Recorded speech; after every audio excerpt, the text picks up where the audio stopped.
محمد ما تلالى برق وحنت رعوده. أحييكم بتحية الإسلام تحية أهل الجنان فتحيتهم فيها سلام سلام قولا من رب رحيم. السلام عليكم ورحمة الله وبركاته. الحمد لله الذي هدانا لهذا وما كنا لنهتدي لولا أن هدانا الله. أشهد أن لا إله إلا الله وحده لا شريك له لا ربا سواه وأشهد أن محمدا عبده ورسوله لا نبي بعده. اللهم صل وسلم على سيدنا محمد مفتاح باب رحمة الله عدد ما في علم الله صلاة وسلاما دائمين بدوام ملك الله وعلى آله وصحبه ومن والاه. سبحانك لا علم لنا إلا ما علمتنا إنك أنت السميع العليم وتب علينا إنك أنت التواب الرحيم. اللهم لا سهل إلا ما جعلته سهلا وأنت تجعل الحزن إذا شئت سهلا يا أرحم الراحمين. ربي اشرح لي صدري ويسر لي أمري واحلل عقدة من لساني يفقه قولي وسدد به لساني واهدي قلبي بجاه النبي والآل. Ma'asyiral hadirin yarhamni wa yarhamkumullah. Yang kita hormati bersama-sama Sayyidil Walid Abuya Al-Habib Umar Abdul Aziz bin Abdul Rahman bin Syahab, dan guru kita juga Al-Habib Umar bin Muhammad Al-Munawwar, dan guru kita juga bersama Al-Habib Ahmad bin Alwi Al-Kab, dan semua hadirin yang tidak bisa Al-Faqih sebutkan satu persatu nama antum sekalian, tapi tidak mengurangi rasa hormat Al-Faqih kepada antum sekalian. Ma'asyiral hadirin yarhamni wa yarhamkumullah. Segala puji bagi Allah Subhanahu wa taala yang telah Allah Subhanahu wa taala memberikan kepada kita bermacam-macam nikmat. Di antara nikmat yang Allah Subhanahu wa taala berikan kepada kita yaitu nikmatul iman wa nikmatul Islam, wa nikmat dijadikannya kita umat Nabi Muhammad sallallahu alaihi wasallam. Kita berharap kepada Allah Subhanahu wa taala dengan nikmat-nikmat ini agar Allah Subhanahu wa taala memberikan kepada kita hingga akhir hayat kita. Amin ya rabbal alamin. Dan di antara nikmat Allah Subhanahu wa taala yang berikan kepada kita pada saat ini yaitu nikmatus siha wa taufiq wal hidayah.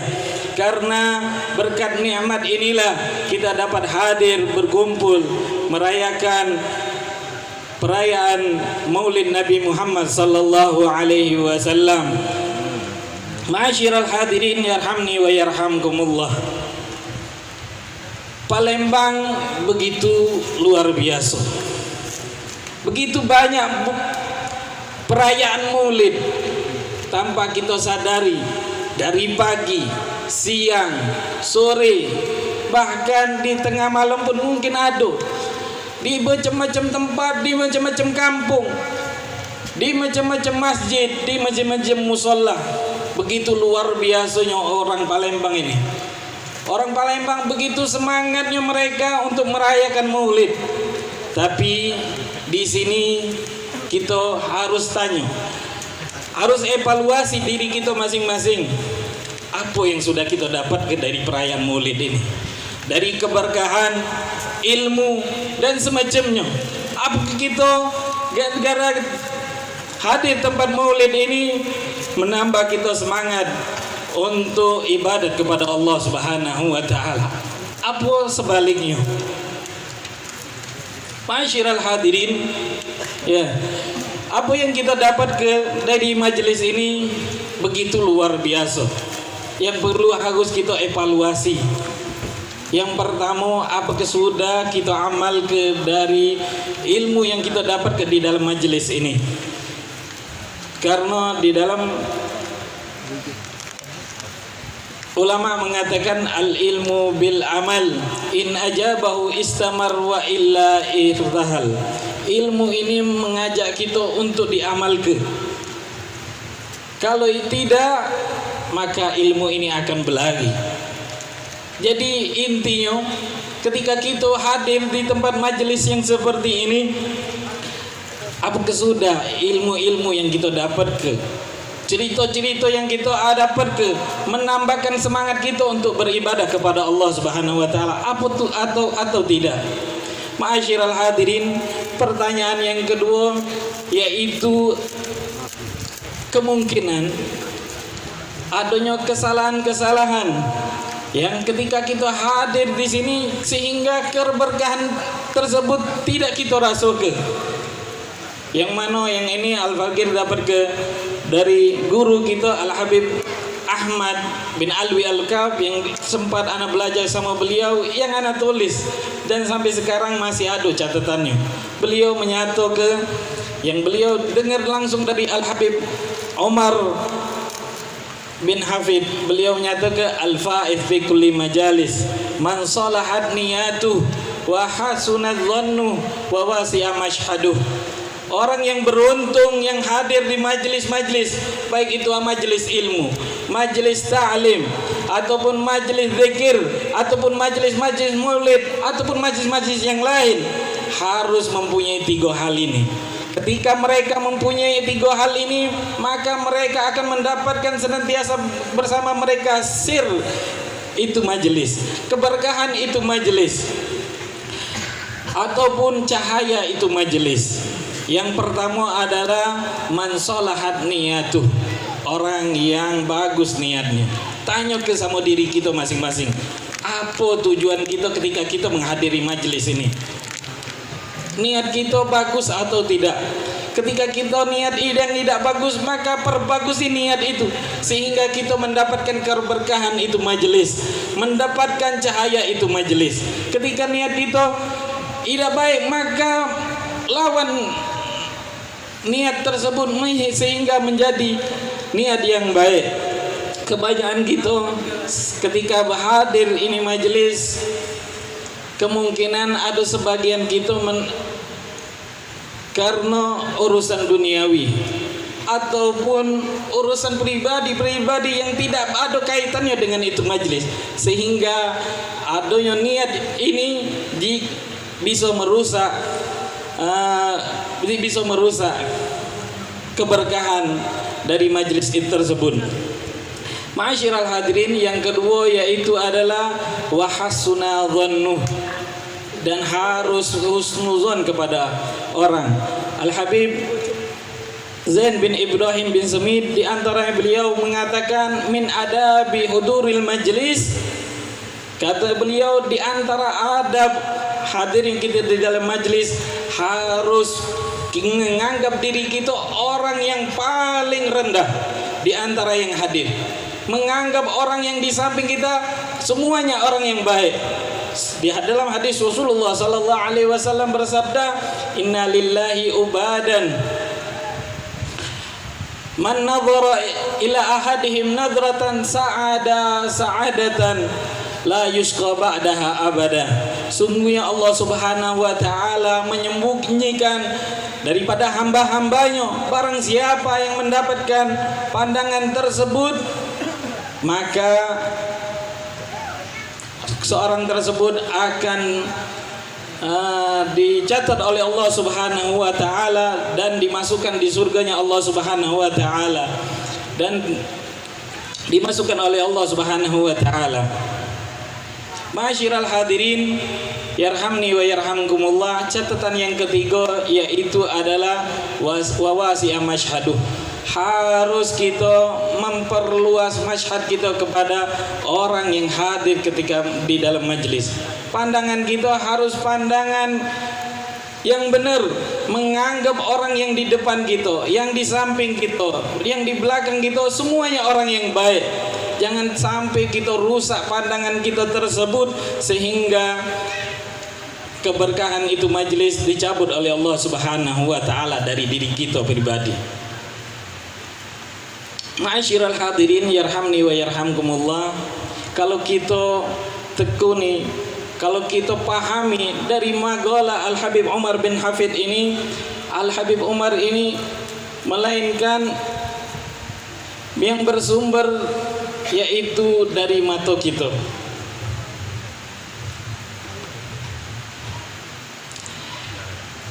Karena tidak mungkin timbul niat yang baik melainkan dari pandangan yang baik.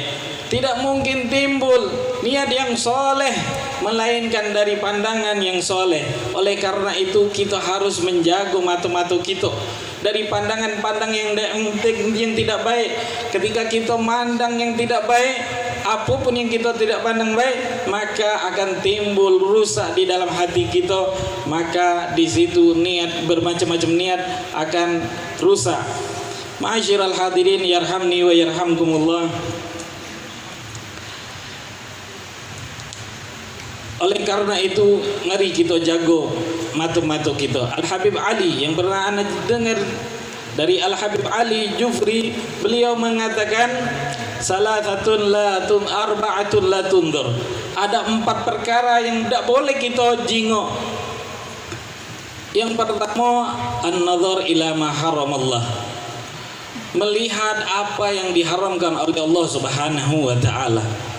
Mari jago pandangan kita. Ya, tidak mungkin hati ini akan bersih melainkan kita dulu harus membersihkan mata kita. Tidak mungkin timbul niat-niat yang soleh melainkan kita harus menjaga mata kita. An-nazar ila ma haramallah, menjaga mata kita dari sesuatu yang diharamkan oleh Allah Subhanahu wa taala. Yang mana anak pernah dengar dari cerita Abuya Al-Habib Umar bin Abdul Aziz bin Syahab, beliau pernah menyatakan ada seorang sahabat Rasulullah sallallahu alaihi wasallam, seorang yang rajin berkhidmat kepada Rasulullah sallallahu alaihi wasallam. Beliau tidur di masjid dan di depannya rumahnya Rasulullah sallallahu alaihi wasallam. Ketika Rasulullah ada hajat pada beliau, maka beliau tersebut siap untuk membantu Rasulullah sallallahu alaihi wasallam, yaitu Sa'labah bin Abdurrahman Al-Ansari. Sa'labah ini terkenal orang yang dekat sama Rasulullah sallallahu alaihi wasallam. Tatkala Rasulullah sallallahu alaihi wasallam memerintahkan beliau kepada satu hal, wahai Sa'labah, engkau pergi di ujung kota Madinah. Langsung beliau bergegas cepat memenuhi perintah Rasulullah sallallahu alaihi wasallam. Tatkala beliau di pertengahan jalan, beliau melihat pintu yang terbuka. Pintu yang terbuka, dan saat itu ada betino lagi mandi telanjang. Sa'labah tertoleh pertama kali, dia mengucap alhamdulillah, astagfirullahaladzim.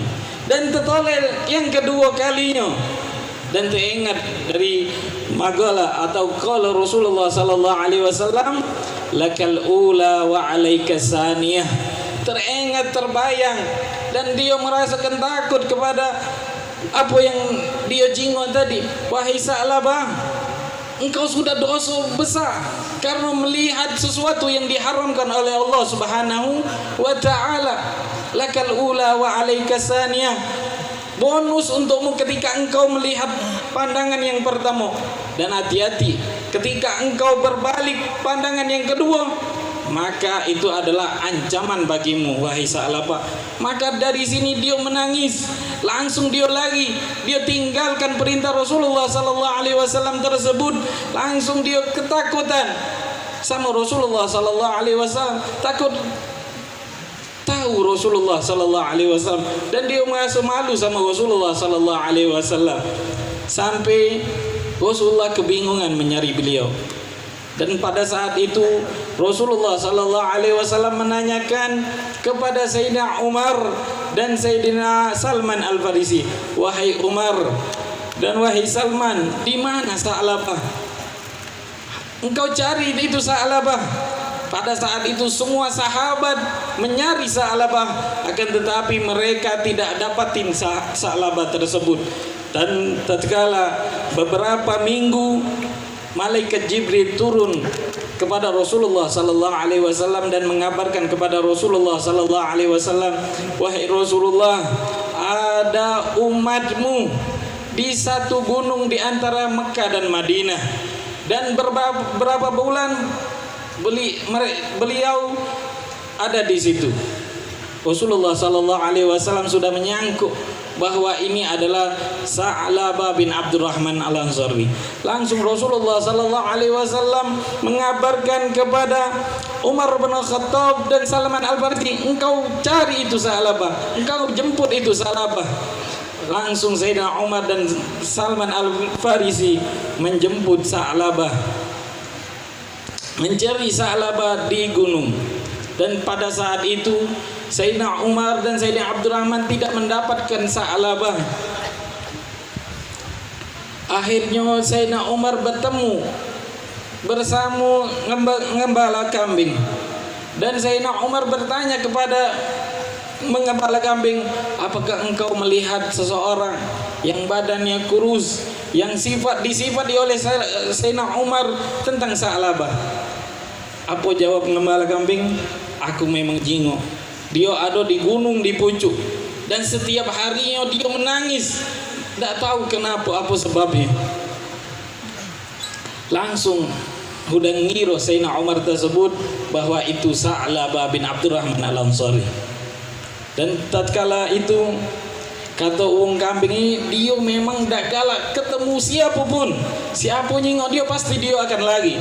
Caranya ya pasti kamu harus ada cara menunggu di sini, biarkan dia turun dulu. Setiap maghrib dia pasti akan turun dalam Sa'labah buat mencari makanan. Setiap maghrib dia turun dari gunungan untuk mencari makanan. Tatkala itu langsung ditemui Sayyidina Umar bin Khattab, melihat keadaan Sa'labah begitu luar biasa, badannya kotor, badannya kurus dan gayanya pucat. Wahai Sa'labah, kenapa kau bisa kayak ini? Langsung beliau tadi mau lagi dari Sayyidina Umar karena ketakutan. Ditangkap oleh Sayyidina Umar dan badannya lemes, sehingga Sayyidina Umar mengantarkannya ke rumah ibunya Sa'labah. Ketika Sayyidina Umar sampai kepada Rasulullah sallallahu alaihi wasallam, wahai Sayyidina Umar, apakah engkau mendapatkan Sa'labah? Naam ya Rasulullah sallallahu alaihi wasallam. Akan tetapi kondisi beliau sangat kritis, sangat sakit wahai Rasulullah. Keadaannya memburuk sekali wahai Rasulullah. Di mana dia sekarang? Kata Rasulullah sallallahu alaihi wasallam, sekarang beliau ada di rumahnya bersama ibunya wahai Rasulullah. Langsung Rasulullah sallallahu alaihi wasallam mendengar keadaan Sa'labah begitu luar biasa, Rasulullah bergegas ke rumahnya Sa'labah. Dan Rasulullah sallallahu alaihi wasallam temui itu Sa'labah. Wahai Sa'labah, kenapa engkau bisa keadaan engkau begini wahai Sa'labah? Langsung Sa'labah tersebut menceritakan ketika di perjalanan saat Rasulullah sallallahu alaihi wasallam memerintah ke dia terjinguk sesuatu yang diharamkan oleh Allah Subhanahu wa taala. Itu pun bukan sekali wahai Rasulullah, kedua kali. Dan aku teringat omonganmu, lakal ula wa alaika saniyah. Tidak apa-apa ketika kita tidak sengaja melihat sesuatu yang diharamkan oleh Allah, akan tetapi ancaman bagi kita ketika kita ulangi lagi sesuatu yang diharamkan oleh Allah Subhanahu wa taala tersebut. Sa'labah begitu luar biasanya, nangis terus tiap harinya, ketakutan. Apa yang dikatakan oleh Rasulullah sallallahu alaihi wasallam? Wahai Sa'labah, ketahuilah bahwa Allah Subhanahu wa taala telah mengampunimu dan aku ridha kepadamu. Wahai Sa'labah, mendengar itu nangisnya sudah hilang. Dan pada saat itu ketika dia merasa kesenang, di saat itulah dia wafat. Sa'labah langsung wafat. Dan tatkala wafat, Rasulullah sallallahu alaihi wasallam yang memandikan beliau. Rasulullah sallallahu alaihi wasallam yang mengapani beliau, Rasulullah sallallahu alaihi wasallam yang menyolatkan beliau. Begitu luar biasanya Sa'labah ini. Tatkala Sayyidina Umar dan Sayyidina Abu Bakar memerhatikan Rasulullah sallallahu alaihi wasallam tatkala diantar jenazahnya Sa'labah, Rasulullah agak sedikit pelan jalannya, tidak seperti biasanya. Maka Sayyidina Abu Bakar dan Sayyidina Umar bertanya kepada Rasulullah sallallahu alaihi wasallam, "Wahai Rasulullah, kenapa jalanmu seperti ini? Kenapa jalanmu agak sedikit lambat? Agak sedikit ketakutan?" Ketahuilah bahwa sesungguhnya malaikatnya Allah Subhanahu wa taala turun berbondong-bondong untuk mengantarkan jenazahnya Sa'labah bin Abdurrahman Al-Ansari.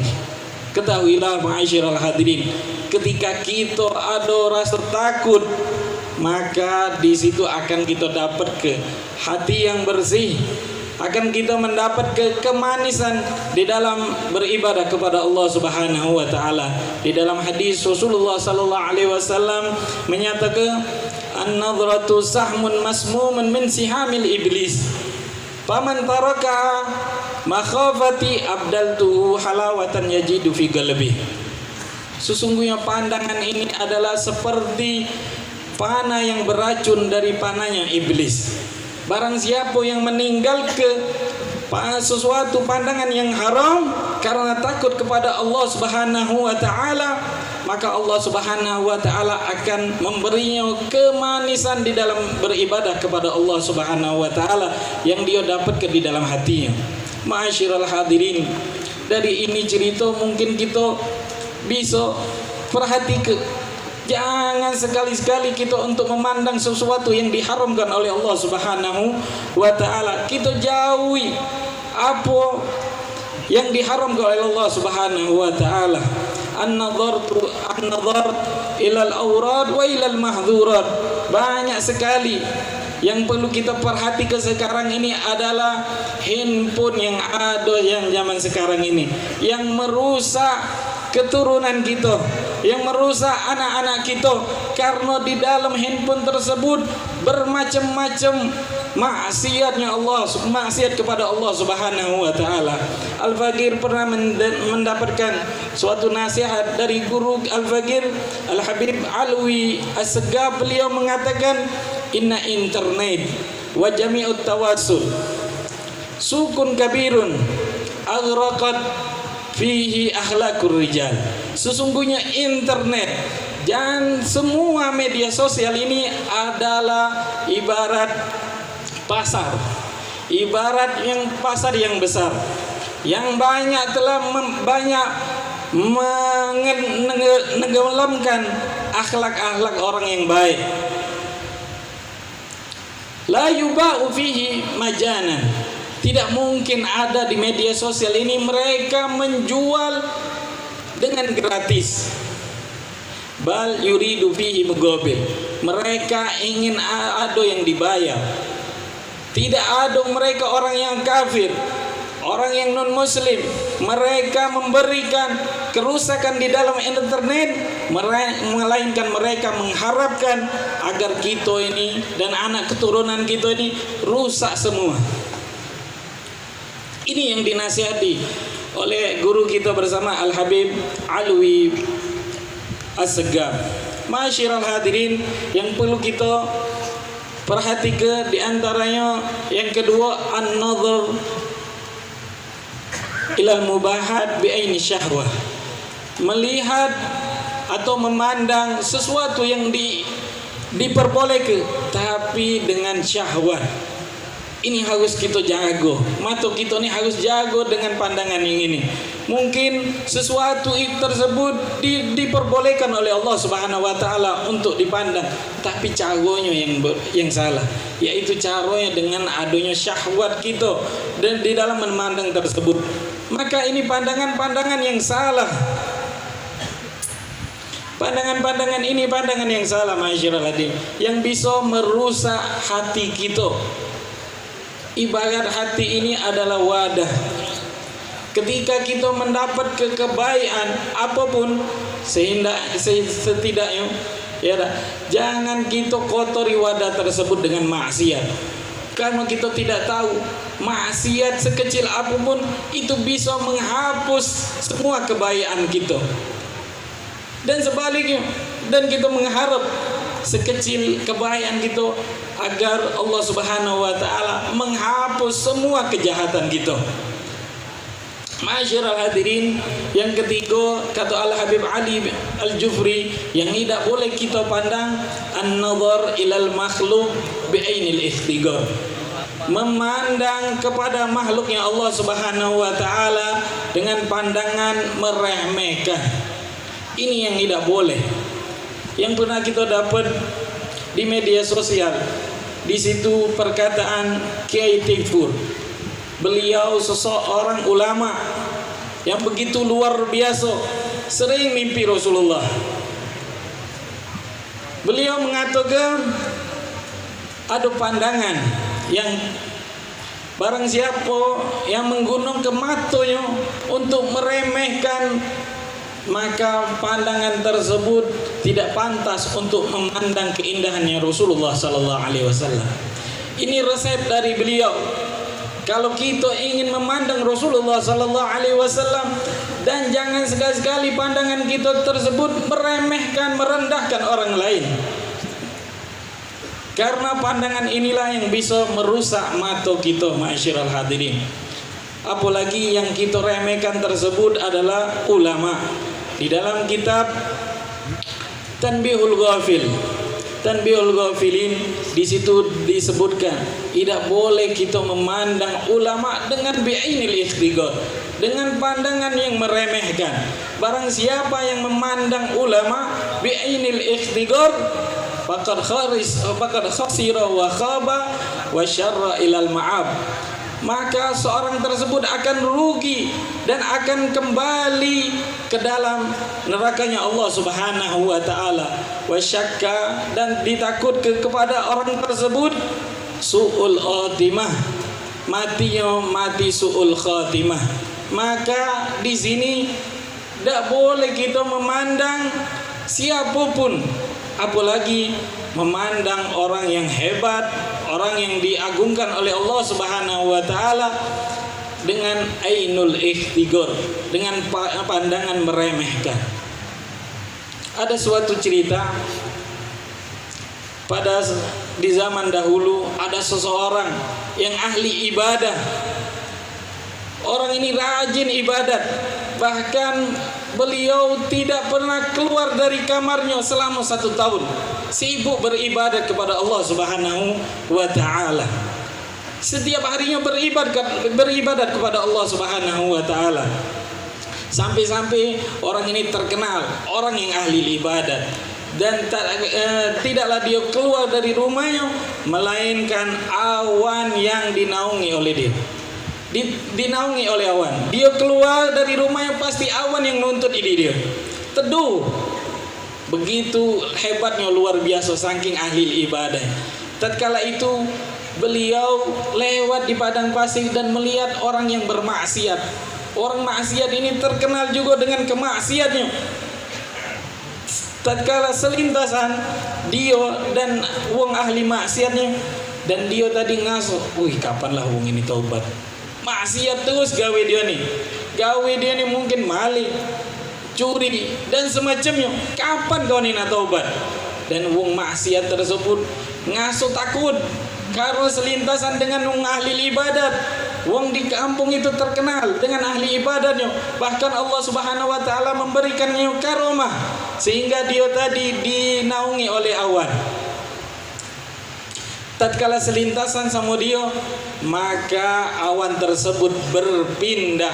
Yang tadi yang dinaungi oleh wong ahli ibadah ini, di situ berpindah ke wong maksiat ini. Gara-gara salah pandang.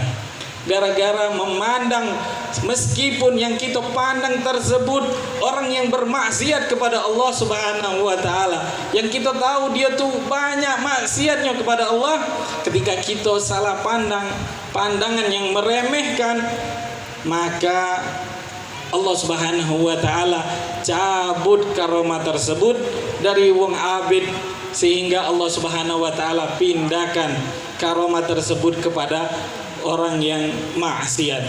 Di sini tidak boleh kita memandang orang yang maksiat itu dengan zatnya. Yang boleh kita pandang adalah maksiatnya, tapi bukan uangnya. Ma'asyiral hadirin, yang keempat adalah an-nazar ila dunya bi'aini ta'zim, yang bisa merusak hati, yang bisa merusak mata kita sehingga hati kita rusak. Di antaranya adalah memandang dunia dengan ta'zim, dengan penuh keagungan. Alangkah lemahnya uang ini, rumahnya besar, mobilnya bagus, kendaraannya hebat, maka di situ bisa merusak juga hati kita. Ini tidak boleh kita pandang, karena ketika kita memandang dunia bi'aini ta'zim, maka hati kita akan rusak. Sebagaimana Rasulullah sallallahu alaihi wasallam menyatakan, hubud dunya kullu ra'su kulli khatiyah. Cinta pada dunia adalah sumber kesalahan. Ma'asyiral hadirin, dari kesalahan atau kemaksiatan mata yang kita lakukan itu bisa merusak hati kita. Di dalam syair dinyatakan, kullul hawadithi mabda'uha minan nazar wa mu'dhamun nari min mustaghri syarar, kam nadratin patakat li qalbi sahibiha fatkus sihami bila qusin wala wajar. Kullul hawadis, setiap celakaan, setiap bencana, mabda'uha minan nazar, yang bersumber, yang berawal dari penglihatan. Wa mu'dhamun nari min mustaghris syarar, dan kebanyakan api yang besar itu dari percikan api yang kecil. Kam nadratin patakat ligal bisahibiha, berapa banyak orang yang hancur, orang yang binasa dari penglihatannya, yang bisa merusak hatinya. Ini